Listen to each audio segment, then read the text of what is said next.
अरे लाल बहादुर शास्त्री एक एक्सीडेंट हुआ था तो अपना कुर्सी त्याग दिए थे और तुम फेविकोल का जोड़ लगा के चिपके हुए हो। जो सक्षम लोग हैं वो तो देश छोड़ के हर साल लाखों लोग पलायन कर रहे हैं। मिडिल क्लास लोग, गरीब तबके के लोग कहाँ जाए? भाजपा तो कहती है हम सबको साथ लेकर चलने वाली पार्टी है, सबका साथ सबका विकास का नारा देती है। अरे यार ये पूंजीवादी लोग हैं, इनको कोई लेना देना तुमसे। ये राक्षस लोग, पिता मारता था तो बच्चा माँ के पीछे छुप जाता था। अब कानून भी मार रहा है और सरकार भी मार रहा है तो बच्चा जाएगा कहाँ? इवन सुप्रीम कोर्ट ने भी आज धज्जियां उड़ा रखी है कानून की। ऐसा मिसयूज कर रखा है, किसी से छुपा नहीं है। जुडिशरी करप्ट है, खुद मानते हैं। भारत का संविधान लेकर क्या मैसेज देने की कोशिश? मैसेज ये दे रहा हूँ कि भैया सुधर जाओ। क्या नाम है सर आपका?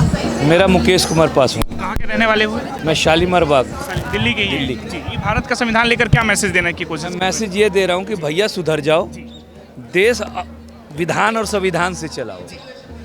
जब आप अपराधी हो तो उसको स्वीकार क्यों नहीं कर रहे? किसके लिए कह रहे हैं आप? वो जो प्रधान जी हैं, शिक्षा मंत्री जी, सर आप स्वीकार करो, नैतिकता भी कोई चीज होती है। अरे लाल बहादुर शास्त्री एक एक्सीडेंट हुआ था तो अपना कुर्सी त्याग दिए थे और तुम फेविकोल का जोड़ लगा के चिपके हुए हो।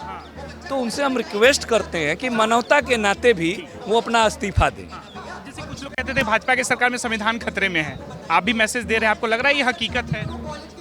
सर चोर करे ढिंढोरा, अपराधी खुद है और हमको कहता है कि हम अपराधी हैं। देखिए सोना बिक गया, अब जमीन बेच दिया पूरे शहरों का, पूरे इंडिया के शहरों का। ये गिद्ध दृष्टि है इन लोगों की। शिक्षा पे, शिक्षा निजीकरण के हाथों में चला गया, स्वास्थ्य निजीकरण के हाथों में चला गया, पानी निजीकरण के हाथों में चला गया, आप गुलाम बन गए। रेल भी चला गया। मैं क्या कह रहा हूँ, आप गुलाम बन गए। अब स्वतंत्रता के 3 आधार हैं, समानता, बंधुता और स्वतंत्रता। अब आधार इन्होंने तोड़ दिया। बंधुत्व जो भाईचारा है उसको खत्म कर दिया। अब बंधुत्व भाईचारा खत्म होते ही अब लगे लाठियां मारने, लकड़ी की तरह बिखेर दिया है समाज को। और जब लकड़ी की तरह समाज बिखर गया तो समझो कि हम गुलाम हो गए। भाजपा तो कहती है हम सबको साथ लेकर चलने वाली पार्टी है, सबका साथ सबका विकास का नारा देती है। अरे यार ये पूंजीवादी लोग हैं, इनको कोई लेना देना तुमसे। ये राक्षस लोग हैं, इनको कोई मतलब नहीं है। बाबूजी आप मरो जियो, आपको पेशाब आ रहा है तो पेशाब आए या ना आए वो जानो, जनरल बोगी में आप सफर करो, आपका बच्चा करेगा, हमारा बच्चा तो एसी में मौज लेगा।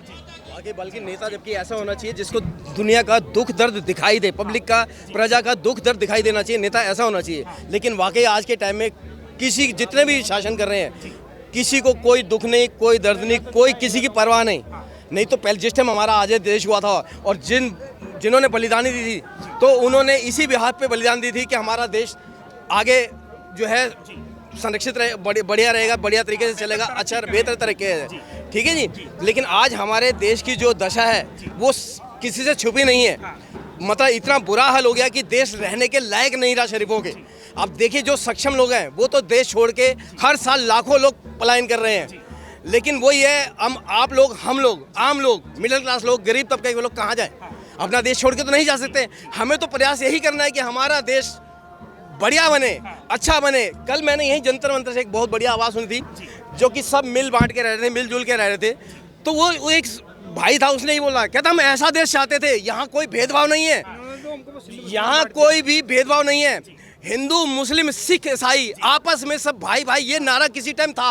और कहते हैं यहाँ वाकई अलग, कहते हैं हमें ऐसा भारत चाहिए था। लेकिन आजकल के शासनकर्ताओं ने सबको बांट दिया, सबको बांट दिया कि कोई इकट्ठा हो ही ना पाए, हमारे अगेंस्ट आवाज़ उठा ही ना पाए। और तो और जो बाकी कसर थी वो जुडिशरी ने ऐसी की तैसी कर दी, समाज का ऐसा हल कर दिया कि पूछो मत। मैं एक बात कहना चाहूँगा कि अगर पिता मारता था तो बच्चा माँ के पीछे छुप जाता था। सही बात है। अब कानून भी मार रहा है और सरकार भी मार रहा है तो बच्चा जाएगा कहाँ? ये यक्ष प्रश्न है। लोग वाग यही उम्मीद रखते हैं कि चलो यदि सरकार अन्याय करेगी या कोई अन्याय करेगा तो हमारे पास कोर्ट एक दरवाजा है।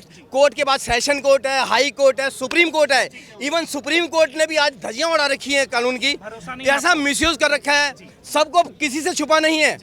जुडिशरी करप्ट है, ये खुद मानते हैं। अब कितने केसेस जो है फेक जा रहे हैं, झूठे जा रहे हैं, सुप्रीम कोर्ट को सब पता है। अब ये पारिवारिक विवादों के अंदर ले लो, आज के टाइम में पारिवारिक विवाद पर परिवार तबाह हो रहे हैं। परिवार कानून बनाए इसलिए हुए हैं कि तबाह हो जाए, ना इकट्ठा हो गए, परिवार ही तबाह हो जाए तो बाकी तो आवाज़ें कहाँ से इकट्ठी होंगी। परिवारों को आपस में लड़ा के मार दिया जा रहा है। परिवारों के कितने अब या क्या फैमिली कोर्ट बना रखे हैं? ये फैमिली कोर्ट नहीं है, फैमिली डिस्ट्रॉय कोर्ट है। इवन फैमिली डिस्ट्रॉय कोर्ट है आज के टाइम में। मेरे को एक भी केस बता दो, मेरी इतनी उम्र में मेरे को देखता हो गया काफ़ी टाइम से कि एक भी फैमिली का जुड़ाव नहीं हुआ। फैमिली जो कोर्ट में पहुंच गया वो डिस्ट्रॉय हुई है, कोई फैमिली जुड़ी नहीं है यहाँ पे आने के बाद। तो ये हाल आज प्रशासन ने कर रखा है। इस आंदोलन का लगता है निष्कर्ष निकलेगा कुछ? मैं वही कह रहा, संतों ने भी देखो, इवन संतों ने भी ये आवाज़ उठाई कि जो है आए एक ही देश से, उतरे एक ही घाट, हवा लगी संसार की, हो गए 12 बाट। तो ये 12 बाट करने के लिए जो है ना ये लोग बैठे हुए हैं कि इनको लड़ाएं और हम राज करें। अरे भाई राज करो, कोई बात नहीं, प्रजा को दुखी तो मत करो, अरे कम से कम निर्दोषों को तो मत दुखी करो। सुप्रीम कोर्ट खुद बोलती है कि 98% केस मैट्रिमोनियल में झूठे हैं, ठीक है, और उसके बावजूद लोगों को, निर्दोष लोगों को हवालत में डाल दिया करा जाता है, प्रताड़ित किया जाता है निर्दोष लोगों को। क्यों भाई? मेंटेनेंस, निर्दोष बच्चों के ऊपर मेंटेनेंस बांध दिया जाता है, और वो मेंटेनेंस नहीं दे पाता, कहीं से भी लाओ, नहीं तो जेल में। ये कोई पुरुष आ रहा है, पुरुष आयोग आ जाएगा तो मान लिया चलो सरकार के ऊपर बर्डन पड़ जाए, खर्चा आ जाएगा। अरे पुरुष आयोग ना बनाए, कम से कम वो जेंडर न्यूट्रल लॉ तो बना दे। अरे जिसका कसूर है उसको सजा मिलनी चाहिए, चाहे वो लड़की हो चाहे लड़का हो। कम से कम फेयर जांच हो, फेयर इन्वेस्टिगेशन हो, निर्दोष पीछे तो ना, निर्दोष तो नहीं पिसना चाहिए। लेकिन आज हमारे देश में निर्दोष पिस रहे हैं, धड़ाधड़ पिस रहे हैं। इन 17 बच्चे ये निर्दोषी तो थे। बहुत दुख हुआ मुझे इन 17 बच्चों को, जो इनका और आगे आने वाले कितने भविष्यों का करते हैं, जिसके कारण यहाँ हजूम लगा हुआ है और इतनी पब्लिक इकट्ठी हो रखी है, सिर्फ इसीलिए कि हम आने वाले, हमारी पीढ़ी, आने वाले हमारे बच्चे कम से कम ऐसा भविष्य ना उनको, जिनको कि आत्महत्या तक करने पड़े। अब ये देखिए फेक मैट्रिमोनियल केसेस के अंदर कितनी जाने गई, अतुल सुभाष का था, और इवन कितने डेली मरते हैं, डेली, इससे भी ज़्यादा बहुत लोग मरते हैं साल में। लेकिन सरकार के कान में जू नहीं रेंग रही।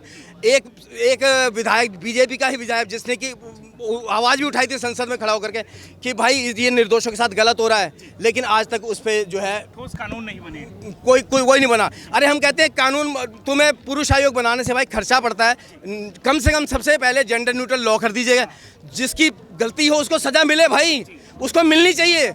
चाहे देखो जो लेडीज़ के साथ प्रताड़ना करता है उसको सज़ा मिलनी चाहिए, लेकिन जो जेंट्स के साथ गलत हो रहे हैं, जेंट्स के ऊपर झूठे केसेस हो रहे हैं, सज़ा उनको भी मिलनी चाहिए। क्योंकि सिर्फ अपने चंद पैसों के लिए अपना जीवन तो बर्बाद करती हैं, सिर्फ चंद पैसों के लिए झूठे केस लगाए जाते हैं, अपना जीवन तो बर्बाद करती हैं। बाद में बता रहता है 10 साल निकल गए, 15 साल निकल गए, 20 साल निकल गए, तो इतने साल निकलने के बाद अपना भी जीवन बर्बाद कर लेती हैं, अपने जीवन की भी धज्जियां उड़ाती हैं। अब देखिए, वो तो मेरे घर भाई साहब, मेरी बहू जो है, मेरी बहू खुशबू शर्मा, अलीगढ़ की रहने वाली, उसने खुद मेरे ऊपर, अब बताओ, बच्चे की शादी करना आज के टाइम में क्या गुनाह हो गया?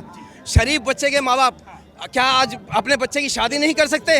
बिल्कुल कर सकते हैं। लेकिन क्या है कि अब ये लगा लीजिए, खुशबू शर्मा अलीगढ़ की रहने वाली, मेरे लड़के ने उसको ये बोला कि जो लड़की दिल्ली में रह करके हमारी शादी में नहीं आई, तू 7 दिन के लिए छुट्टी लेकर के बॉम्बे उसकी शादी में जाएगी, ये कोई अच्छी बात तो नहीं है। तो इसमें क्या गलत बोल दिया? लेकिन नहीं, उसको एंजॉयमेंट करना था, दूसरे का घर बसाने के लिए अपना घर उजाड़ करके चली गई। लव मैरिज किया था, अरेंज मैरिज? अरेंज मैरिज थी, लेकिन इवन ये लगा लीजिए, उसका घर बसाने के लिए अपना घर उजाड़ कर चली गई। बाद में आगे बोलती क्या माँ बाप से अलग रह सकते हो, माँ बाप को छोड़ के आप मेरे साथ रह सकते हो? तो ये हम रहते हैं। तो वो लड़का नहीं माना, तो उसने हमारे ऊपर झूठा केस कर दिया। अब ये बताइए हमारा क्या कसूर? तो मतलब निर्दोष आदमी का तो, आजकल की लड़की अपने कानून का गलत इस्तेमाल कर रही है। अरे सुप्रीम कोर्ट बोल चुका है कि आजकल के महिला कानूनों का बेजा दुरुपयोग हो रहा है, और इतना दुरुपयोग होने के बाद भी निर्दोषों को क्यों परेशान किया जा रहा है? क्यों नहीं फेयर इन्वेस्टिगेशन हो रही? वो पुलिस वाले फेयर इन्वेस्टिगेशन इसलिए नहीं करते कि उनको पैसा मिलता है, परेशान करते हैं, वो भी नहीं, उनको क्या पता नहीं।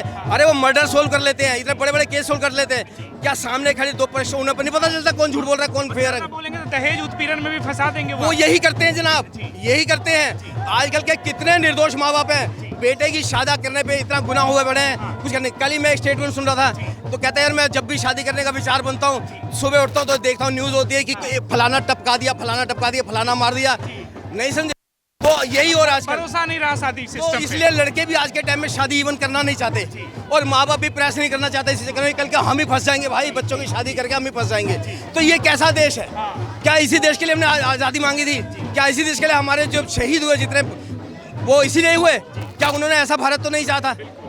तो वही है, किसी टाइम जब आज़ाद हुआ था और जब आज़ाद होना था तो हमारे देश में यही नारे गूंजते थे, हिंदू मुस्लिम सिख ईसाई आपस में सब भाई भाई। तो आज क्या बांट रहे हैं? और यही शासन का काम है।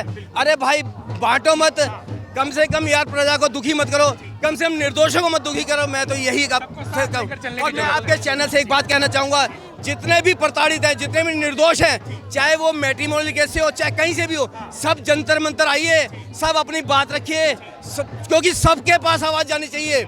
मैं आपके चैनल के माध्यम से सबसे रिक्वेस्ट करूंगा, जितने भी प्रताड़ित हैं, जितने भी निर्दोष हैं, जितने भी दुखी हैं, सब आए जंतर मंतर, जिन बच्चों का हौसला बढ़ाओ और यहाँ पर क्या आप अपनी बात रखो, जो कि सबको सिस्टम की कमी पता चले, जो कि कम से कम सब एकजुट होकर लड़ सके उसके।